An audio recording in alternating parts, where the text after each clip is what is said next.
Okay, what's up, everybody? Good morning. Welcome to a Sunday edition of Morning Scone presented by Brock, the Baton Rouge Orthopedic Clinic, Parish Construction and Roofing. Need an orthopedist? Go to Brock. Need a roof? Call Parish. Unique physique and unique aesthetics and wellness.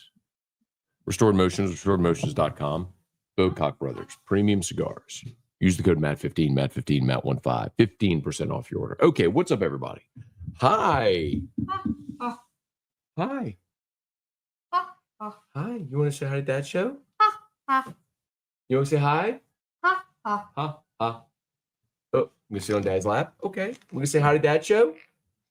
What do we say? Hi, Drew. Hi, Dad Show. Hi, Dad's show. What's up, good morning? Welcome to a Sunday edition. Welcome to my Parish Roofing. Parish Construction and Roofing. Good job. Okay, good job. Are you going to go watch your iPad now? All right. We'll see you later. Drew. All right. Happy game day, y'all. Who dat? Saints Rams today. Can't say I'm super optimistic about this one. I think the Rams are a really good team. Stafford been pretty fantastic this year, and Puka Nacua is back this week as well, so been healthy. So probably not a great opportunity defensively for the Saints. Offensively, we're going to see Tyler Shuck, and I'm curious to see how it goes. Rams are second in the league in sacks, really good pass rush.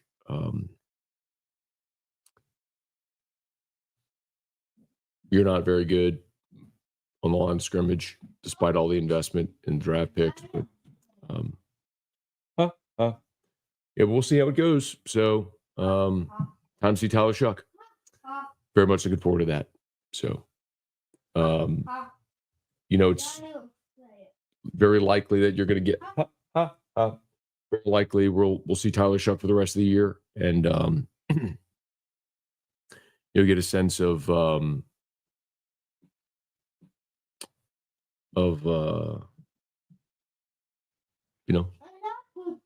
what it might look like around the draft. Like if you feel like you're going to go into the draft looking for a quarterback, or if you feel like you can grow with Rattler or Shuck. What?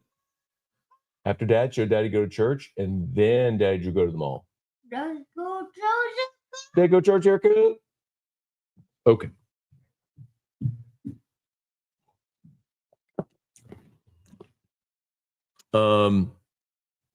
Also, Dodgers win the World Series in extras last night, 11 innings, 5-4 with a game. We went to Boots on the Bayou and saw Chris Stapleton.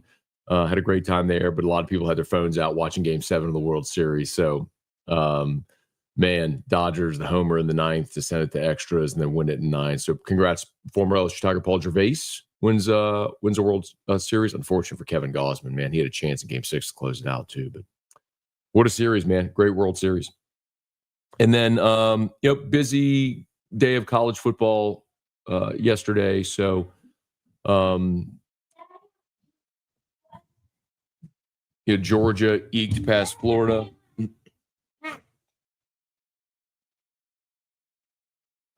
Little baby bum cat. There you go. Which one you want? That one. Good job. Okay, you can take it in there now. Okay, we'll see you later. You go to your playmat, please. Playmat, please. Thank you. All right, we'll see you later. Okay. But it's so wild too. The if you sports bet, the gambling gods giveth and the gambling gods taketh away. Vanderbilt was getting run by Texas. Amazing backdoor cover if you had Vanderbilt. And then Georgia would have covered if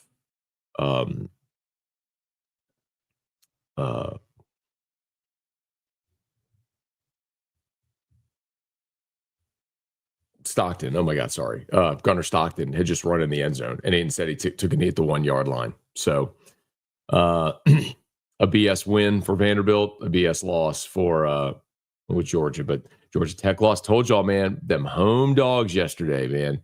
NC State beat Georgia Tech. I like that one. Texas Tech had no problem with K-State on the road. But the other one was Nebraska, home dog. USC won that one 21-17, but Nebraska covered. So those home dogs were live yesterday. So anyway, all right, let's say some good morning, see what y'all got. As always, please smash the like button, subscribe to the channel, Facebook, like the page, share the post. Hey, Kelly, good morning. Thomas, good morning. Leon, good morning. J Bags, good morning. Let's see. Gumptious743, good morning. Jacob, what's up, y'all? Good to see everybody here this morning. Appreciate y'all for hanging out. When he comes back, I'll tell him. What do we say when the Saints are playing? I'll make him do it when he comes back.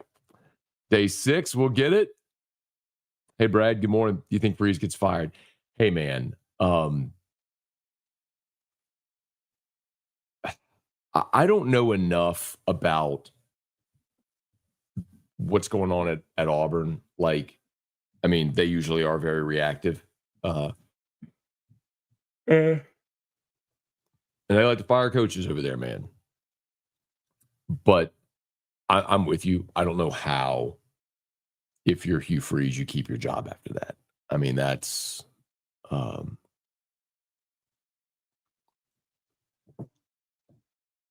I mean, Kentucky is awful. Awful.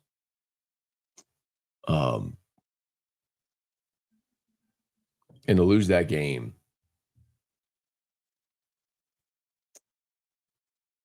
you know, you wonder if, like, you start to ask the question, like, can you get back on track after something? I mean, they lost 10-3 at home. They lost on their home field at Kentucky 10-3. 3 points. It's stunning. Need to trade for A.J. Brown. I'm not opposed to going to get a weapon like A.J. Brown.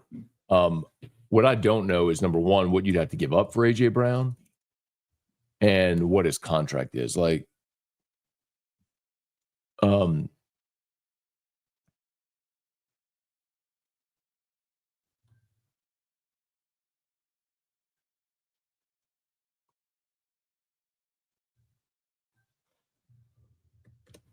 so A.J. Brown's contract, so he signed a 3-year, $96 million extension in April of 24 with an average annual salary of $32 million. So he becomes an unrestricted free agent in 2030. So there's a 3-year extension on his current deal. So he has 26, 27, 28, 29 with a potential out in 27 from Philly. What's it? It's an expensive contract. But they voided 2030. Okay, I'm just looking at his contract. Boy, the Eagles, man, I don't know. They would have a $72 million dead cap number next year. Oh, my God. I can't imagine that. Golly. What? Cross buns. What's that? Okay. Little baby bum hot cross buns. Hey, I have a question for you. What do we say when the Saints are playing? Who dat? Ha ha. Man, yeah, like, from the Saints' perspective, if they were to trade for A.J. Brown, which I don't think they will, you'd have to look at what are you willing to give up, and are you willing to take on that contract? Brown is 28 years old, so he'd be in his 30s by the time that deal was up. Are you willing to spend that kind of money? I mean, he's great, but you could also say, would you be better off trying to draft a premier receiver? Because, like, if you trade for him now, is he actually making you better this year? Now, it would give you a much better look at Tyler Shuck if you gave him a weapon like A.J. Brown. Tough to justify, I think, from Philly's standpoint, though, eating a $72 million dead cap number next year. Shuck time. Morning, Matt. Much respect how you are reporting. Keep telling the truth. Thank you, Alan. Appreciate it, man. Who cares about the Saints at this point? Our season is done. I mean, I get it, right? But I'm going to go back to what I've said from the beginning of the season. I said from the beginning of the season, for me, this was never about wins and losses because I didn't expect this team to be good. I didn't expect them. I picked them 5-12, and I probably overshot at 5-12.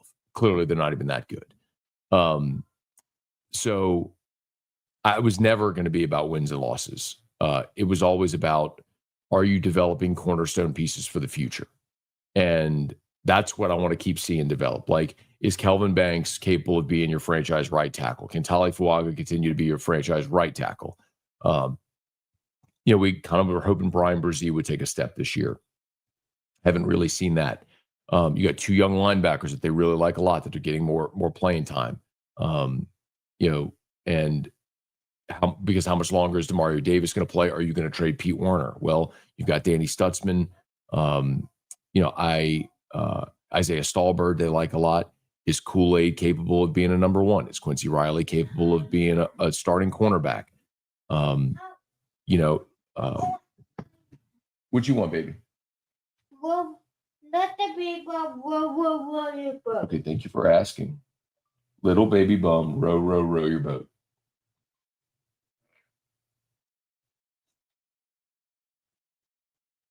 There you go. All right, I'll see you later. Crazy. Anyway, Tyler, let's get a win. I mean, I'd love to see it, man. I mean, part of me wants to see him lose. So you keep pace for the first overall pick. More would rather him play well, take a tough loss. But if they win and get hot, and you have something in Tyler Shuck, that's a great thing too. Let's see, Brad. Heard from another local media person, Scott meddled with Kelly's hires. Do you know if that's true?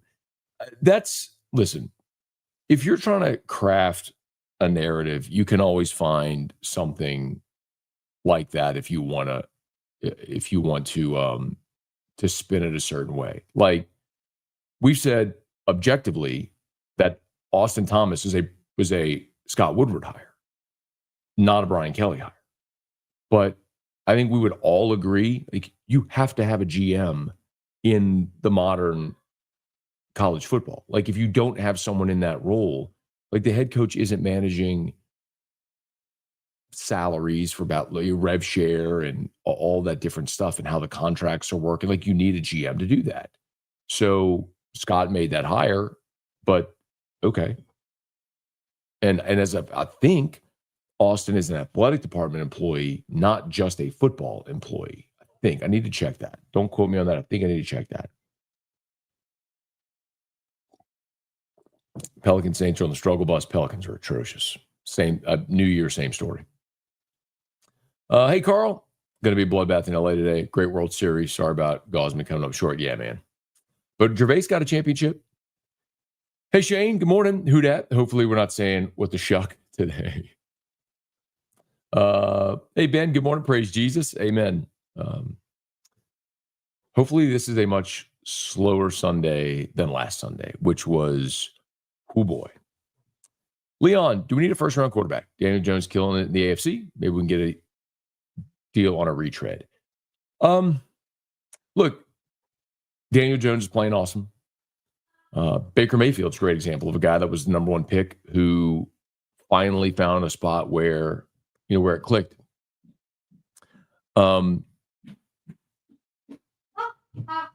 You'd have to tell me who that guy is. Like, I mean, Mac Jones playing well in San Francisco.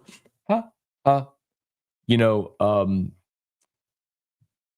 I think you look at all possibilities like that. I mean, that's the route they went with Jameis, which I very much endorse. A lot of people, if y'all remember, man, when the Saints signed Jameis,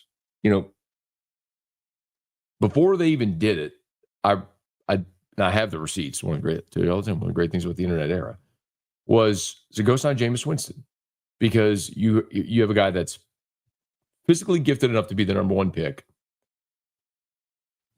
You brought him into a situation in New Orleans where he could sit behind Drew Brees, learn from Sean Payton, much better situation than what he was in Tampa. And I can't help but wonder if Devin White didn't horse collar him and tear his ACL, how different Jameis's time in New Orleans is. And the Saints were 5-2. I mean, that was defending Super Bowl champion Tampa. It was 2021.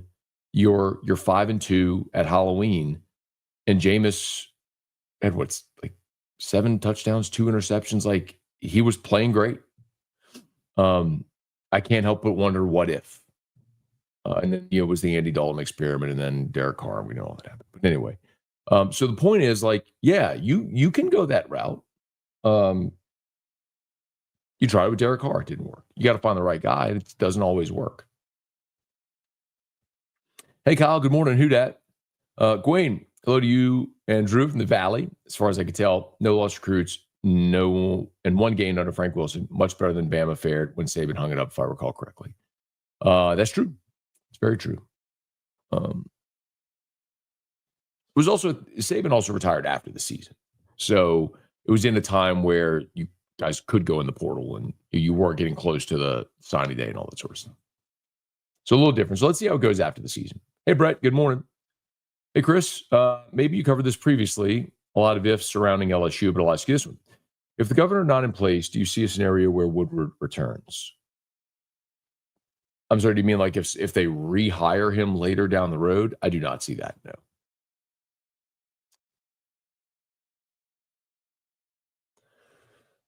Morning, Matt. Want to know your thoughts with everything going on with football. How does it affect coaching in other sports? Well, I'll tell you that, I mean, the athletic director is everybody's boss.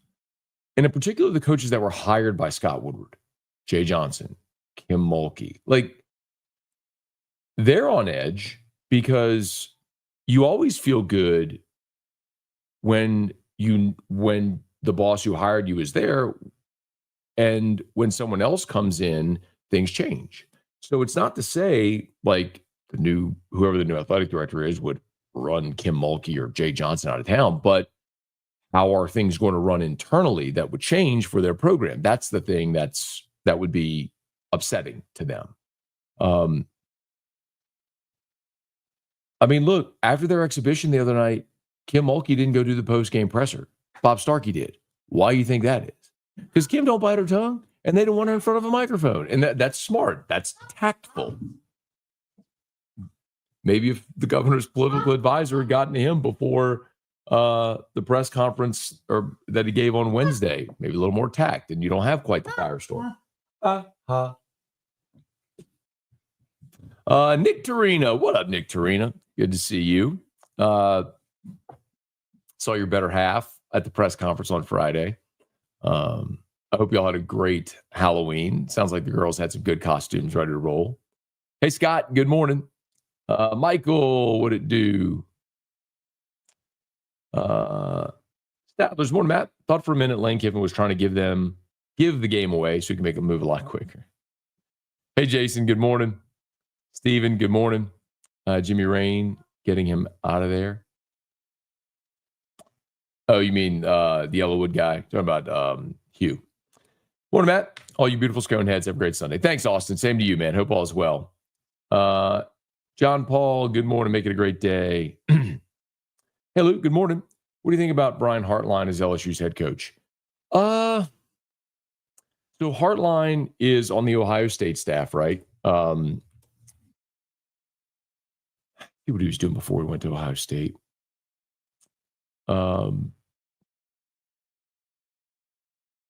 So he's been on Ohio State staff his whole coaching career. Offensive quality control, wide receivers, OC and wide receivers, co-OC, and now OC and wide receivers. I didn't realize he'd been at Ohio State his entire coaching career. I can't tell you I know a ton about Hartline. Hard to say. Sorry. I wish I could give you a better answer. I just don't know a lot about him. Love to see our interim coach get a shot at running the program. We know he can recruit. Those are state and border states. We wish him get a shot. Well, he has a 4-game audition. You know, I'll tell you this. If they happen to go to Tuscaloosa and win next week, that becomes a very real possibility. Because you're going to beat Arkansas and Western Kentucky at home. And then you go to Oklahoma with the chance for Frank to go 4-0, finish 9-3, a couple of upset wins on the road against ranked teams. I mean, that would be something. Now, I don't know that I necessarily believe that's going to happen, But to your point, saying Wilson should get a shot, like this is his shot. You have an audition right here to see how it goes. Never bunt. Amen. Jesse, good morning. Do we trust Loomis to get the pick right with number one? Only faith, maybe more will have his fingers on it. Absolutely don't trust Mickey Loomis with anything. But I'd still rather have the pick than not have the pick. Let's see. If you haven't seen Brad Wing's interview on Raw Room with Jalen Collins, give it a watch. Great stories, and you learn what a Cajun Australian accent sounds like. I saw Brad now. I know what Brad's accent is. It's funny. But I saw Brad not long ago. He was at Football Friday at the Cook a few Fridays ago. Let's see, Matt. This is a bad year to be looking for a head coach. I mean, I don't know if there's ever a good year to be looking for a head coach, but Florida, Penn State, LSU, sounds like Virginia Tech's hiring James Franklin, UCLA. But that's all a lower tier. I'd be interested to see if anything else shakes before the end of the year. Like the big one to watch would be what if Stark does leave Texas for the NFL. I don't know that happens, but if it does, then Texas is open. And then, of course, as coaches take other jobs, and their jobs become open. And so that's when the carousel really starts to spin. But remember, 4 years ago, it was LSU, Florida, Oklahoma, Southern Cal. Because remember, Southern Cal was open.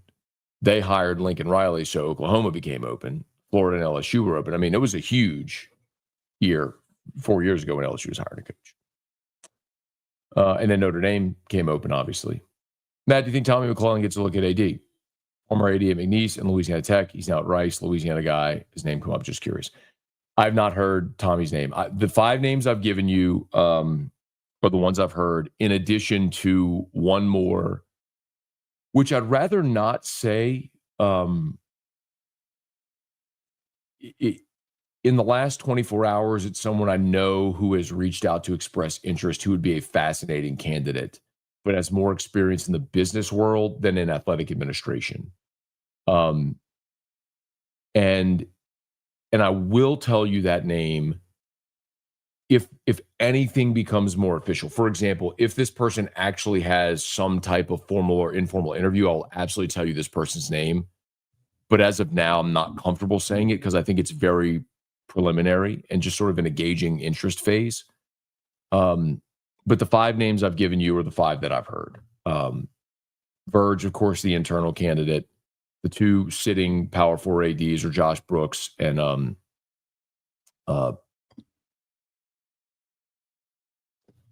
Florida State.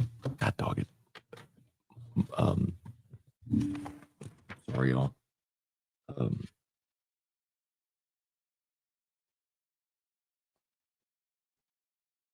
Alford. Sorry.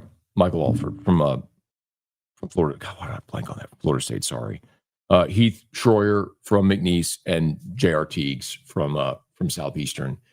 And I wouldn't be surprised if, like, let's say hypothetically, and Josh Brooks, just for the record, did on Friday say he wasn't interested. So, I mean, until someone's hired, I guess you never say never, but in theory, you could scratch him off. I would think Verge is probably the leading candidate internally. And then I know that Wade Roos, who's expected to be named the LSU president on Tuesday, wants to bring Heath Schroyer with him from McNeese. Again, I don't know much about Heath Schroyer. I've met him, and really, really friendly, great energy guy. But I don't know that McNeese has been awesome under him. Football is tanked at McNeese, and it kind of feels like anybody could hire Will Wade, right? But he hired him. So I don't know. Just a gigantic, just a massive difference, man, going from being the AD at McNeese or even J.R. Teagues at Southeastern to LSU, going to be a $300 million athletic budget.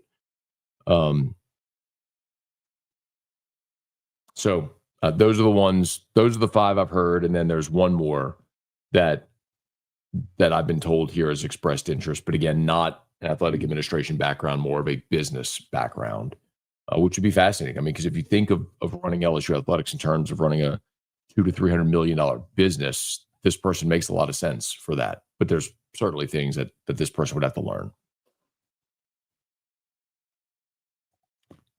Hey, Jacob, good morning. How do you feel about the Bama game coming up? I mean, if we're being really honest, not great. I think, LSU's been awful in their last 2 road games against Ole Miss and Vanderbilt. I think Alabama is a vulnerable football team. They're certainly not invincible. I mean, they needed to survive against a bad South Carolina team at home. Vanderbilt, but for 2 turnovers inside the 10-yard line, might well win that football game. They had to survive Missouri on the road. Again, all that's look, and they have, but they're not. It's not like they're just running roughshod over people. Like Indiana and Ohio State are running roughshod over everybody right now. Bama's had a very good record. I mean, they haven't lost since their season opener, but they got a little fortunate. They got a big lead, and they got fortunate to hold on against Georgia. All that to say, like, they're not invincible, but they're better than you. And I think the big difference really is Ty Simpson's playing outstanding. So, see if LSU gets the interim bump if the offense get going a little bit. Maybe shrink that game, run the football. We'll see. You ready for this L today? Yeah, I'm ready for it. I mean, it's not like it's been hard, but I've actually picked the Saints result accurately every game so far. I mean, the only game I picked them to win was the Giants, and they won it. So, morning, Matt. How much of a raise does Frank get for stepping as interim? Good question. I don't know the answer. I'll find out because he will get some type of bonus. And that's what happened with Ogeron. And like when Ensminger was promoted to OC in 2016, they'll get a bump there. So, how much, I don't know. Hey, Brad, good morning. What's the scenario where LSU beats Bama? Well,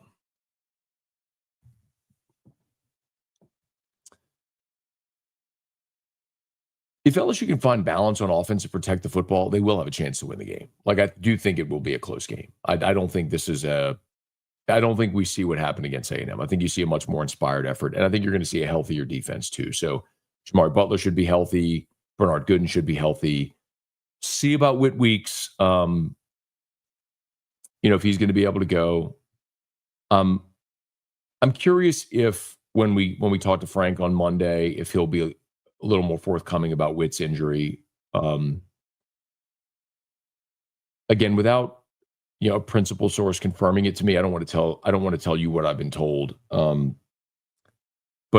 But suffice to say, look, when I was doing my show in Nashville the Friday before Vanderbilt, Whit at that point was still questionable. And I told you, if you remember, I opened the show telling you, like, he's not going to play. And I told you I doubt he's going to play against A&M and see if he's even back in time for Bama. I mean, I told you that before the Vanderbilt game. And now more has come out where you see they're acknowledging it's a little more serious and all, but which points to the injury that I was told. But again, without a coach or Whit or a physician confirming it to me.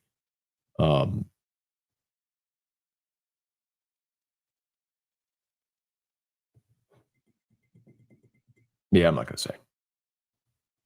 But suffice to say, I don't think it's a certainty that he's back for Bama. Hoping the Saints will trade Olave, keep Rashid. We'll see how they do. You still have until Tuesday. And, teams can make phone calls up until 3 o'clock Central Time on Tuesday and see if we can get a deal done. If the right deal comes, they could. Hey, Jonathan, morning. Think Dabo's time at Clemson is done. Do you think he'd be a fit at LSU? I would not hire Dabo. I think Dabo is an example of Nick, Brian Kelly, Mike Gundy, the coach of a different era who has struggled in this era. The NIL portal game, all that. So So no, I don't think that would make sense. AJ Brown with this quarterback situation would be a nightmare. Probably so. Leon, Lane Kirby out coach bad. Coach. All right, please smash the like button if you would subscribe to the channel, Facebook, like the page, share the post. Thanks for being there with us. Oh, yeah. Parish Construction and Roofing.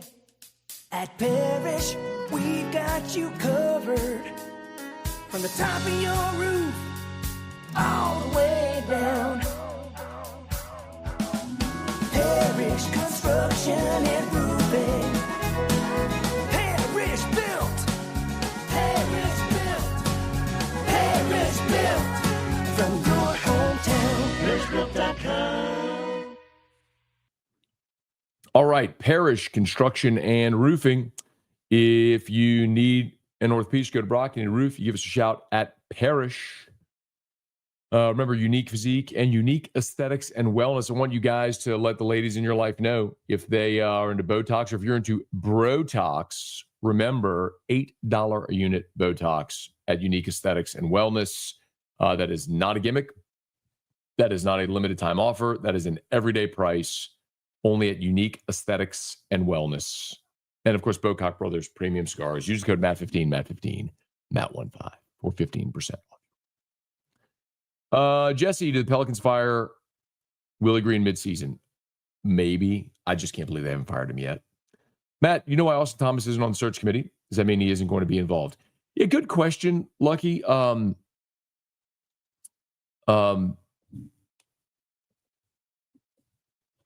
I will ask Austin that tomorrow.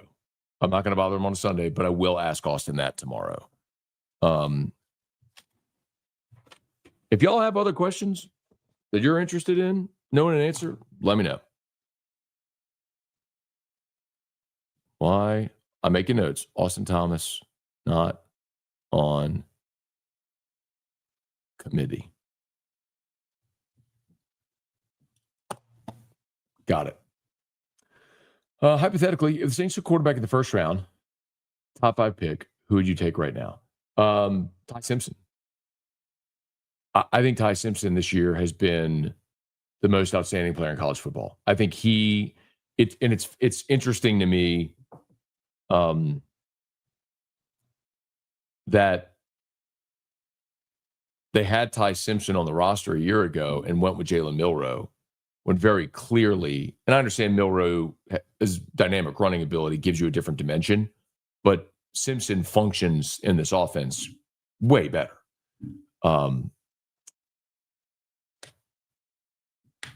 So Ty Simpson, small sample size, but I think he's been outstanding.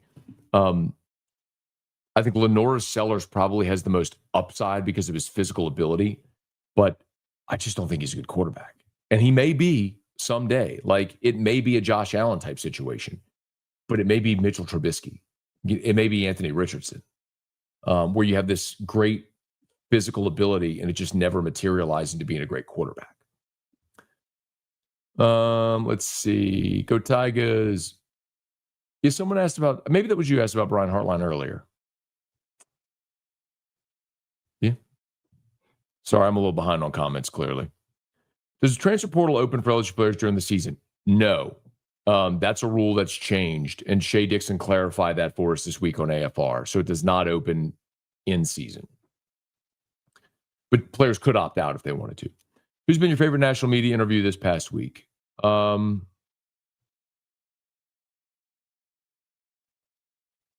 mean one that, like someone whose show I've been on, or someone, I don't know that I had any national media people on my show. We didn't really do a lot of interviews last week. Let's talk about one that I was on. I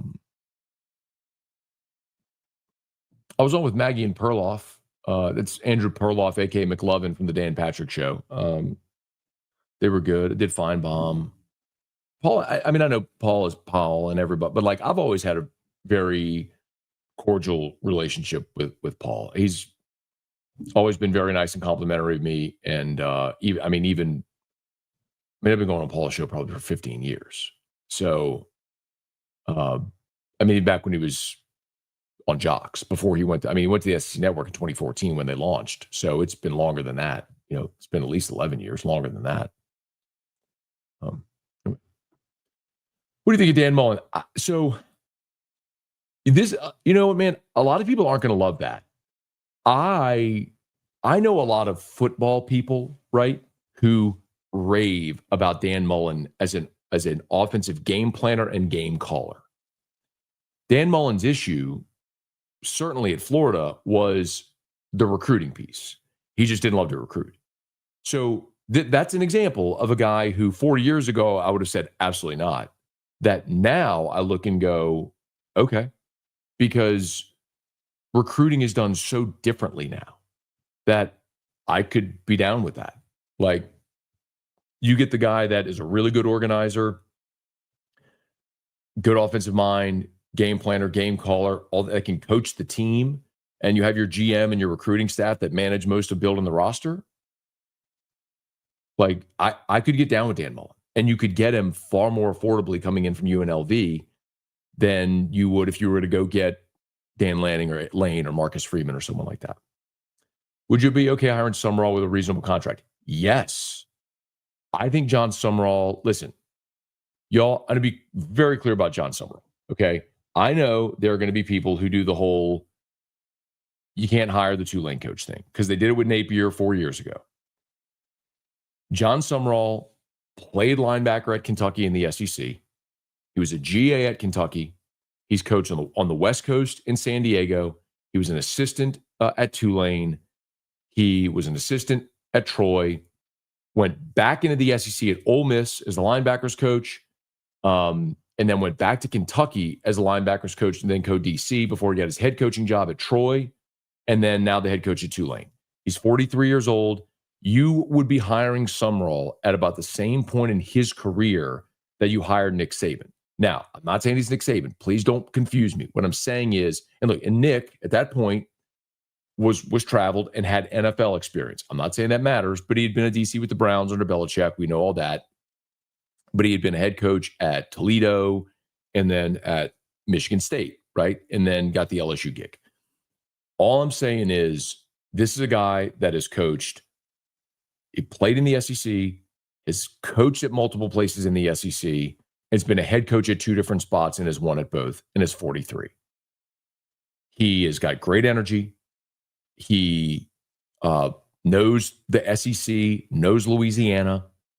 I think I would be 100% okay, not just okay, really pumped if LSU hired Johnson.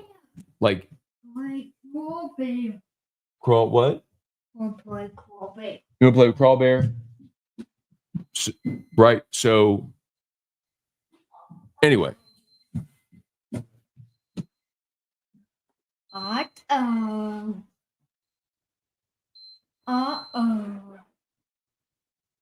Backpack. Daddy, I want to go. Okay, baby. There you go. All free.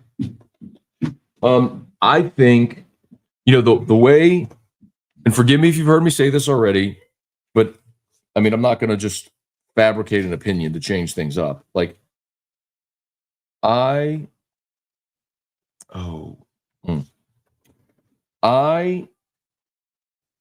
am going to feel much differently this go around with the coaching search than I did 4 years ago, or the coaching search before that.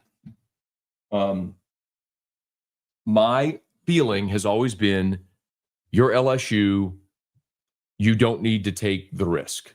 You have all the resources to invest in a proven head coach. Well, when you look at the proven head coaches that might be available on the market, you'd be going the route of Brian Kelly. And I love the Kelly hire. He's the winningest active coach in college football. But you hired Brian Kelly at a time, the first year of NIL, before it evolved into what it became. And very clearly, LSU never found its footing under Kelly with how to manage that. They tried to go, we talked about this a bunch. Remember, Kelly and Kiffin were on opposite ends of the spectrum. Kiffin was like all in portal king.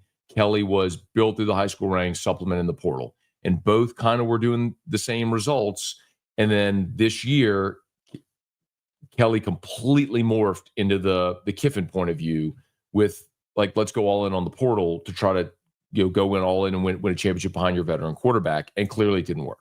So I guess all that to say, I'm okay hiring someone that doesn't have 200 career wins and has been in the Power Four for a decade. If you find the right guy that fits what it takes to win in the modern day of college football. So my feeling on this hire is just much different than it's been the past 2 cycles. So yes, like I would not have been okay necessarily 40 years ago hiring Billy Napier. I mean, I think Napier's a good coach, but I thought they could have done better. When they hired Ed, obviously, you all know I didn't love that hire. I just didn't think you needed to take the risk of spending the money you did to fire Les Miles to then just promote the defensive line coach who was a failed head coach in his only stint. Like, it just didn't make any sense. So,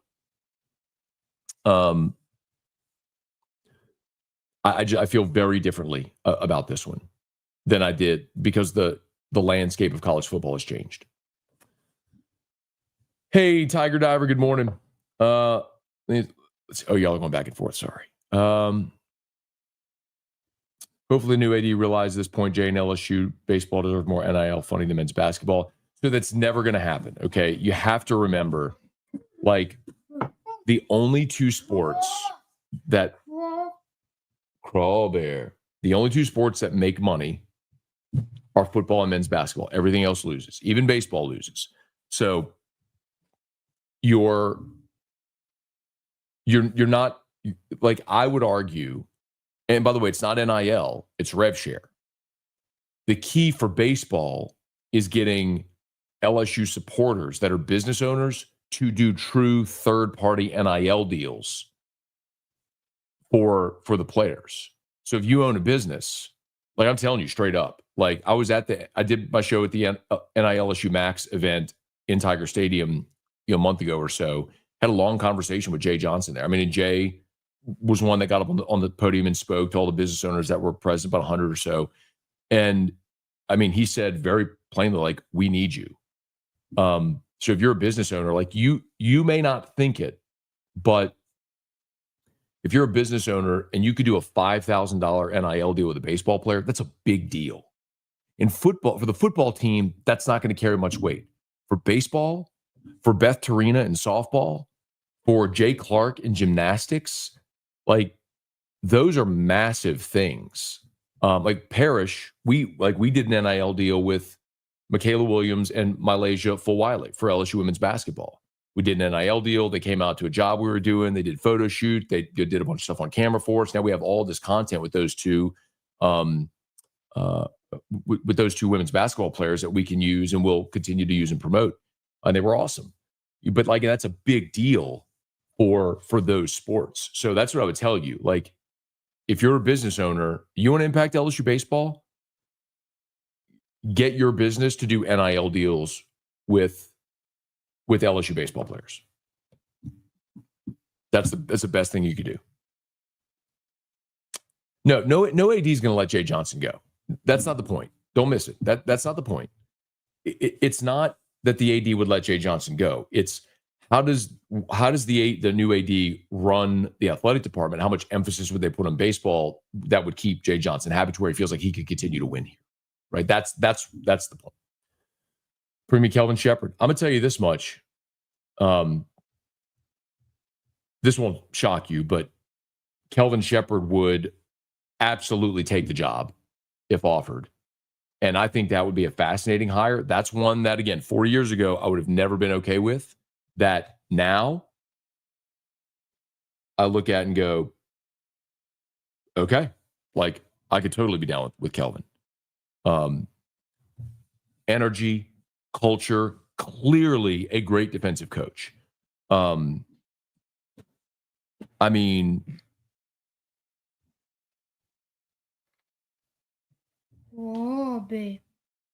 thank you! Exclamation point. Crawl bear. Hey. What do we say when the Saints are playing? Who that? Who dat? Got it. Please smash the like button if you would subscribe to the channel, Facebook, like the page, share the post.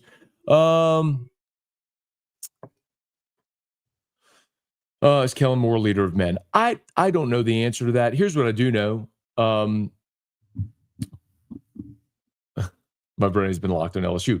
Thank you. Locked on LSU has been outstanding, by the way. Like a record-breaking week, as you might anticipate. But thanks to everybody who's been there. But Kellen Moore holds the record for the most wins as a quarterback in NCAA history. Like, you don't win that many games if you're not a winner. And he is. So I'm not taking that away from it. It doesn't mean that he's going to be a great head coach. But, you know, can he do it? I'm not throwing dirt on Kellen Moore because they started 1-7. Like, this roster is atrocious. They handed a rookie head coach a roster that had not a single quarterback with a career win and a bunch of old veteran contracts and a lack of talent. Like, you handed him one of the worst rosters in the NFL. I'm not just going to sit here and throw dirt on Kellen Moore because they're 1-7. People stop putting coaches' names to be LSU coach, have no business being coach. You be back. Same process for you. Like who? Who do you mean? How do you think Hugh Freeze has with Auburn? Whew. That's another point, right? The guy who's been a good head coach in a previous era who isn't anymore. Do you feel Verge's connection to Notre Dame positive for Marcus Freeman coming to LSU? I can tell you that I have no doubt that Verge would love to hire Marcus Freeman. I do believe that Marcus Freeman would take the call as a courtesy. So Verge's son, for those who don't know, Jaden, plays for Marcus Freeman at Notre Dame. So there's a relationship there and a connection. So as a courtesy, he would take the call. By the way, Marcus Freeman's agent is the same agent for Eli Drinkwitz, Mike Elko, and John Summerall. His name is Clint Dowdle, by the way. What? Crawl Bear. My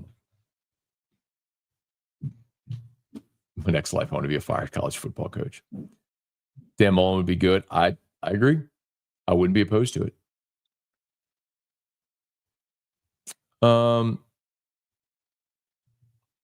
Cole, think Freeze is done at Auburn after the season. He might be done at Auburn today. Like, you know, it's funny. It is not Todd Graves. Every time anybody mentions anything business or NIL related associated with LSU, people always just assume it's Todd. It's not. Like there was that report that one booster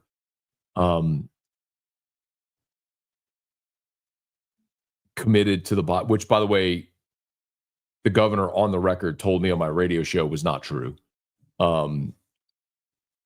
Which I can tell you, one booster did not contribute to pay the full buyout, or as it was phrased by, I hate to say this, but I know, well, he put it out there. I mean, Fletcher Mackel reported that one booster committed the lion's share of the buyout. That's not true. I mean, maybe you could define what is the lion's share, but I would think if you're talking about lion's share, there'd be more than half, and that's not true.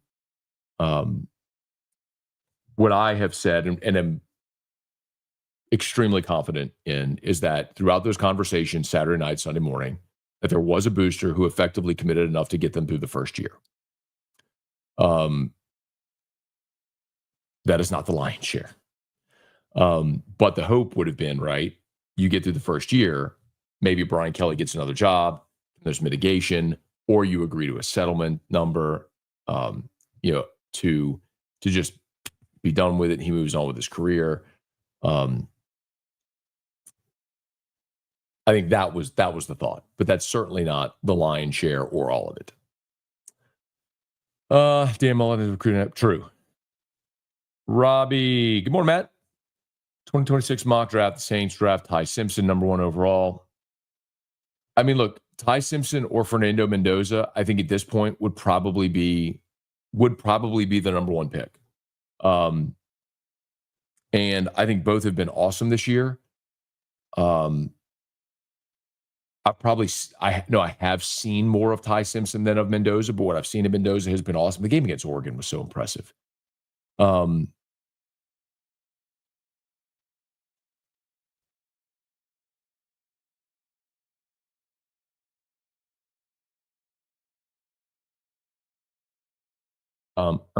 we go. I think Ty Simpson has been the best player in college football this year. What's been the biggest change you think we'll see Saturday if they're going to run the ball? The running backs coach is your head coach, and your play caller is an offensive lineman by trade. They're going to run the football. Like, they're going to run the football and shorten the game. Dog Beats, you still have talked to... Oh, I think y'all are talking to other people. Sorry. Y'all are talking to each other. Let's see. Word, the next AD will take a Joe Dean penny pinching style, pull back on the investment made. No, see, you have to be clear about the time in LSU athletics when Joe Dean was hired. And Joe Dean's approach was exactly what LSU needed at the time. LSU athletics was functioning in the red. Joe Dean was not an athletics administrator. He was a businessman who ran Converse, who came in to get LSU athletics in the black. And he did that. Joe Dean came in and made LSU athletics profitable, which was his charge. And it was a very important time in LSU athletics for him to come in and do that. And then, of course, when he retired, they ushered in Skip Bertman because he was the most popular figure in LSU athletics. And really the primary reason for ushering in Skip there was for Skip to institute the Tradition Fund, because they felt he was a popular enough AD that he could get it done and the fans wouldn't riot. And he did. So all that to say, it's a different reality from when Joe Dean was the athletic director. But Joe Dean at the time was exactly what LSU needed to make the athletic department profitable. You needed someone with a CEO mindset who could come in and run it like a business and be mindful of the balance sheet. And he did that, and he did a great job of it. I mean, one of the funniest stories is when they were hiring Nick Saban, I believe it was $985 was the deal for a year, $985,000 for Nick Saban. And Jimmy Sexton wanted 1.2. And Joe Dean wanted to be like ardent and staunch and say, like, we can get him for 980. We don't have to go to 1.2. As the story goes, Mark Emmert said, pay him 1.2. It's the guy you want. Pay, spend the extra $200,000. Can you imagine, like, haggling over $200K for Nick Saban? But it goes to show you just how much the mindset has shifted. Whoops. Hey, Reese, let's see. You're the best. Way to keep your head on straight, even through all the flack you've gotten this week. I haven't gotten a lot of flack this week. I think most people have agreed with me overwhelmingly. I would assume you're talking about with the governor stuff. Like, overwhelmingly, my audience has agreed. Like, okay. Hang on one second.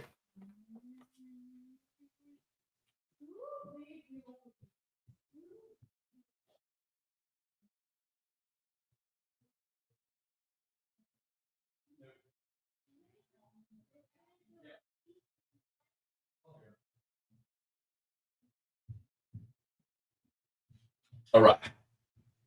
Sorry about that, y'all. Please smash that like button, subscribe to the channel, Facebook, like the page, share the post. Let's see. Man, let me go see if I can just catch up on see if I can just kind of catch up and go bottom up. Let's see. Agreed with you, Matt. Thanks for calling us smart.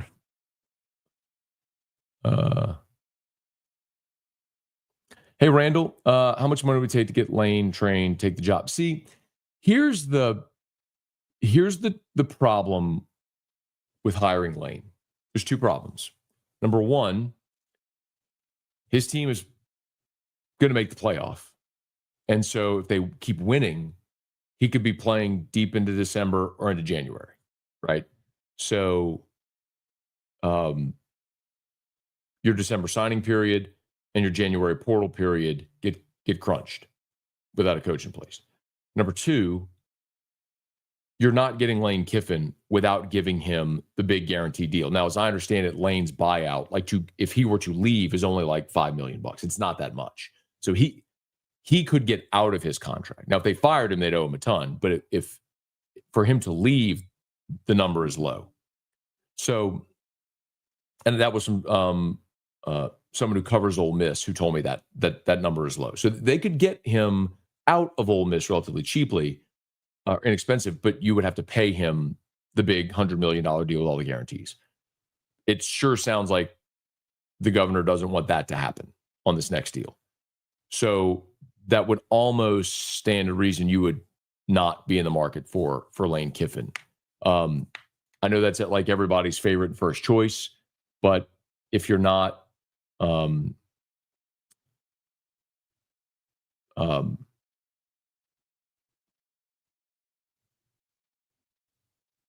if you're not going to spend that money, then you're moving on to a different list.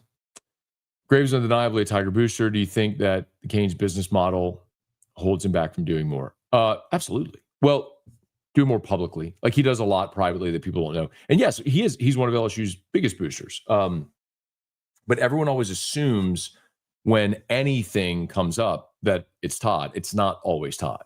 But I'll tell you, like for the collective, there were 3 7-figure donors to the collective. It was Gordon, Todd, and Holden Spade. I can tell you all those names now because Holden Spade's name has been out there enough. And that's the one that nobody knew who he was. But those were the 3 7-figure donors to the collective. But the thing with Todd, of course, is, and it was the same thing with Brandon at Walk-Ons and with Marucci and a lot of these businesses that you assume would be giant LSU backers, and they are, but they have businesses in every market in the SEC and all over, and they need them to thrive. So they can't just be thought of as your support. I mean, it's one of the things, honestly, it's a little odd about Walmart and Tyson Chicken with Arkansas. Now, I guess Walmart is the world's largest retailer, blah, blah, blah. But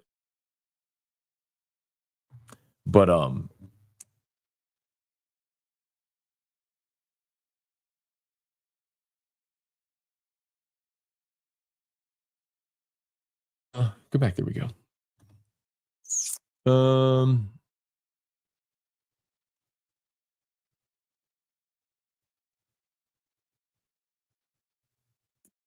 Let's see. I'm scrolling through. Is there a chance Weeks returns to LSU next year?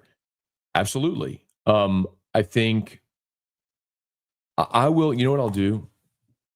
Get Weeks draft grade. I'll get a Weeks draft grade for you. Because I think that was a guy coming into this season that probably could have been a late round 1, early round 2 guy, probably like a top 50 guy. That after this year with injury and how it's gone, probably has seen his draft stock slide and could come back next year, get a big rev share number, NIL deals, and increase his draft stock. That's a case in point of a guy who in this era could absolutely come back for a senior. Harold Perkins. Harold Perkins is the same example. Came back off injury, rev share, NIL, all that, got paid, play senior year, everything. Now, it hasn't been a great year for Perk, obviously, but hopefully he plays well in the final month. But yes, I do think Witt could come back next year, absolutely.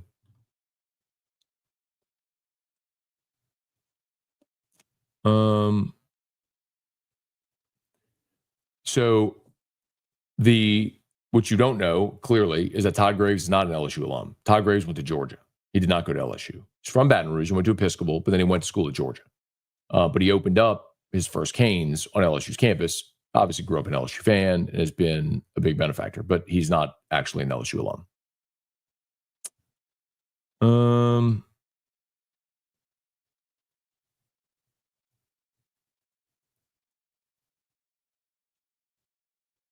Let's see.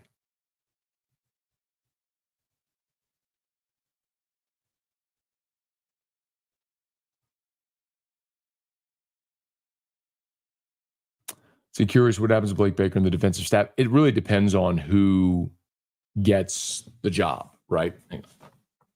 I got him.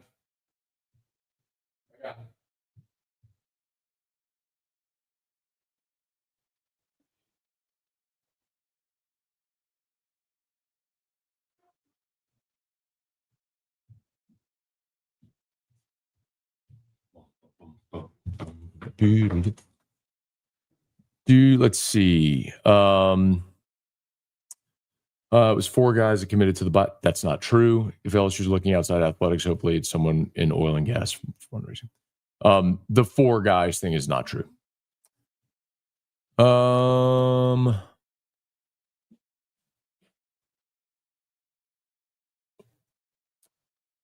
Scrolling.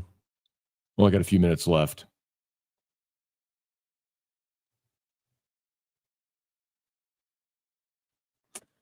No, McNeese AD, he whiffed on football hire, Verge, or Remp. So for what it's worth, I think the world of Stephanie Remp. I would be over the moon if they rehired Stephanie Remp from Nevada. But I want to remind you, Stephanie Remp was Scott Woodward's right hand. I don't see a world where you fire Scott Woodward and then hire Scott Woodward's right hand.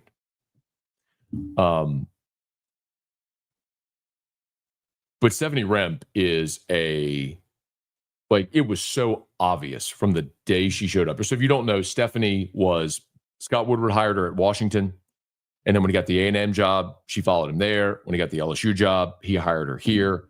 And then she got her first AD job a couple years ago at Nevada, where she's currently the AD. She's awesome. She's going to be, very similar. I would say oh man, whoops. I just scrolled.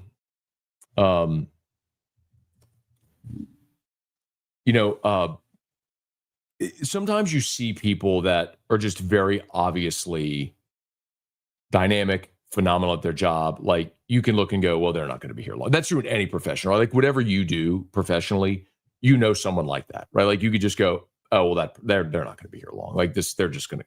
Stephanie was like, Kelly Zinn was like that. Kelly Zinn's now the AD at Rutgers. William Tate hired her there. So, Stephanie would be awesome. Stephanie, a lot of times the people who dot the I's, cross the T's, get a lot of deals done across the finish line are people like so if you go back and listen to Kim Mulkey's introductory press conference, like where she was introduced at the PMAC, when she was first hired, like she gushes about Stephanie, and she's talking about Stephanie Remp because Stephanie Remp's the one who, Scott put the wheels in motion, knew the people to call to get the money and everything, but Stephanie's the one who got the deal done. So, I would love it if they brought Stephanie Remp back. I just don't see that as a possibility.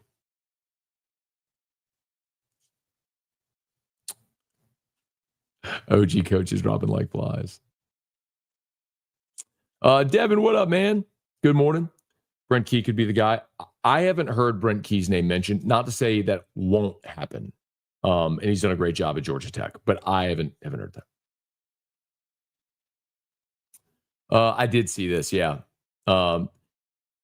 Todd's story. There's a big feature in Forbes, and also Todd was a guest several months back on How I Built This, which is a podcast that I love. It's basically a podcast where they interview people who built big businesses about how they built their big businesses. And so Todd was in Raising Cane's was featured on that a while back. It's great. Would you get rid of Kyle Williams for Edo? I don't know that it's that cut and dried. I think you'd have to see who the next coach is. I don't know that there's really a head coach that would be pumped about bringing Ed Ogeron back here as a position coach. Not to say it would be totally unprecedented. Look at Arkansas. I mean, Sam Pittman brought Bobby Petrino back there as his offensive coordinator. Now Petrino is the interim head coach. So it could happen. I'm not saying it could never happen, but it would take a special kind of situation for Ed to be back here as a position coach. Anyway.